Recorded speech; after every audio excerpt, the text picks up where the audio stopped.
Nobody came to my graduation. Not one familiar face in the sea of navy gowns.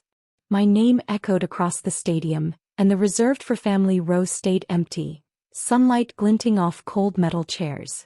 I smiled for the official photo anyway, cheeks aching, diploma gripped too tight. Around me, parents cried, siblings screamed, bouquets flew through the air. I stood beside a stranger's family while they took their pictures, pretending I belonged there, feeling the hollowness of every smile I forced. A few days later, a text lit up my phone. Need money for your sister's Sweet 16 venue deposit. No congratulations. No, how did it go? Just numbers and a deadline. No acknowledgement of the years I had worked to reach this day. My name is Sienna Harper Reed. Until that moment, I still believed love could be earned if I just gave enough. I thought if I sacrificed enough, if I stretched myself thin enough, someday someone would notice me. Maybe even appreciate me. Maybe even care. I was 16 when I started wiring money home from my Starbucks paycheck. Mom would text, "Avery needs new ballet shoes," or "field trip fee came up." I'd send it before my apron was even off, believing every "You're our rock" was real love. I paid for braces Avery never wore straight, prom dresses, voice lessons, while my own college fund quietly disappeared. Every dollar I earned vanished into obligations that weren't mine. My life became a ledger, a series of entries labeled Mom, Avery, Family First, with no space for myself. When I got into grad school on full scholarship plus loans, Mom said, "See, you never needed that money anyway." I realized then that my effort, my sacrifices had never been about me. They were about appearances, about maintaining control. My victories were invisible. My hard work became a tool for someone else's gain. Graduation morning, I woke up hoping. I'd sent the ceremony link multiple times. Pinned the date on the family calendar. Still, the seats stayed empty. The rows designated for family and friends remained unclaimed. I stood alone on the steps afterward, clutching my diploma, pretending the applause ringing through the stadium was meant for me. That text arrived while I was eating cold pizza for dinner. I stared at it until the screen went dark. Then I opened my banking app, typed $1, added the note "Congrats," and hit send. After that, I walked to the junk drawer, took out the spare key Mom insisted on keeping for emergencies, and dropped it into the trash. An hour later, the locksmith was drilling. The new deadbolt clicked into place like a period at the end of a very long sentence.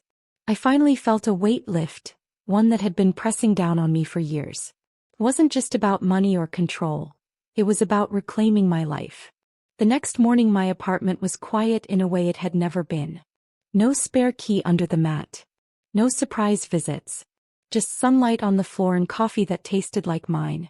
I poured a cup, feeling the warmth in my hands, and for the first time in years I could breathe without tension. Then came the knock. Heavy official.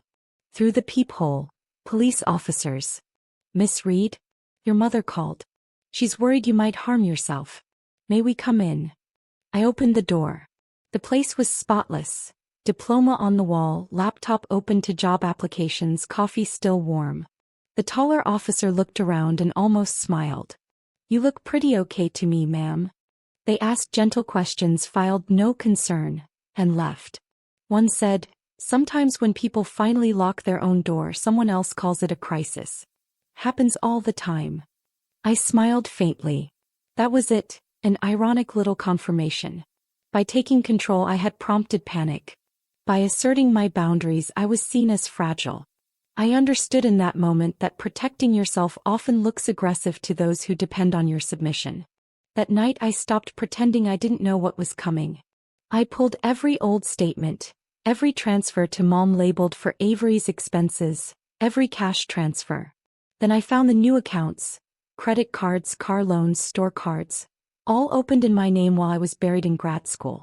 Total damage, all traceable to Mom for verification. It was like uncovering a second life I hadn't lived.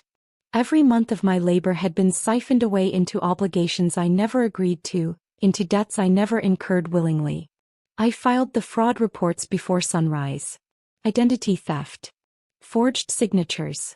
Unauthorized inquiries. By noon, the accounts were frozen. By evening, the bank confirmed an investigator would attend the Sweet 16 venue, because every charge traced back to the event. I felt a strange satisfaction, justice being delivered quietly, efficiently. My power had returned, even if it was in ways I had never imagined before. The night of the Sweet 16, the venue glowed in purple and silver. Avery in her custom gown. Guests everywhere. Music playing.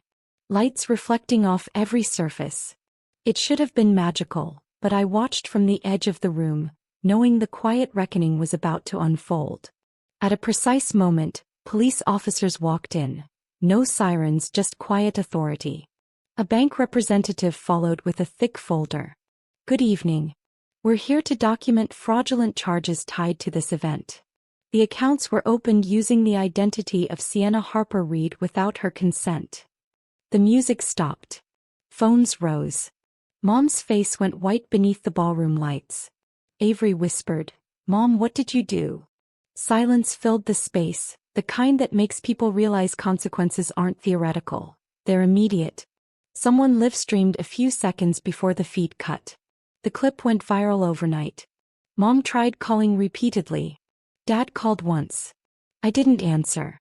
The bank didn't need my presence. They had signatures, IP addresses, and verification calls.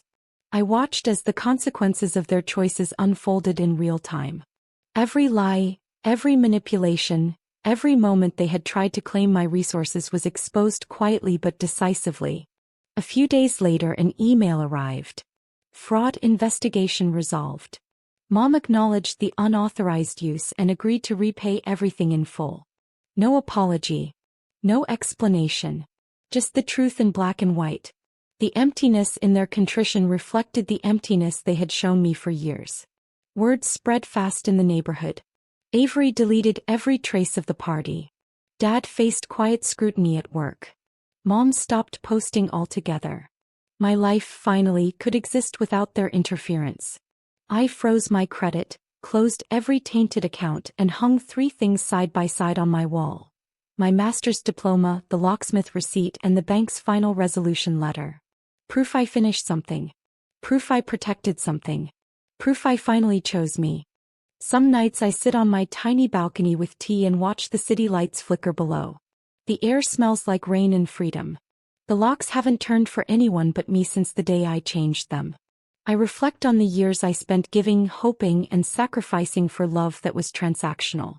I realize now that boundaries aren't punishment, they're preservation. Love isn't a balance sheet. And family isn't a subscription you keep paying when they forget you exist. I sent $1 and changed the locks. They called the police. I called the bank. Turns out boundaries sound a lot like justice when you finally install them. I don't feel glee or vindictiveness. I feel clarity. I feel calm. I feel the quiet authority of someone who knows their worth and refuses to allow it to be undermined ever again. My education, my efforts, my life, finally under my control. If you've ever graduated to an empty row of seats, or sent money home while your own dreams waited, stay.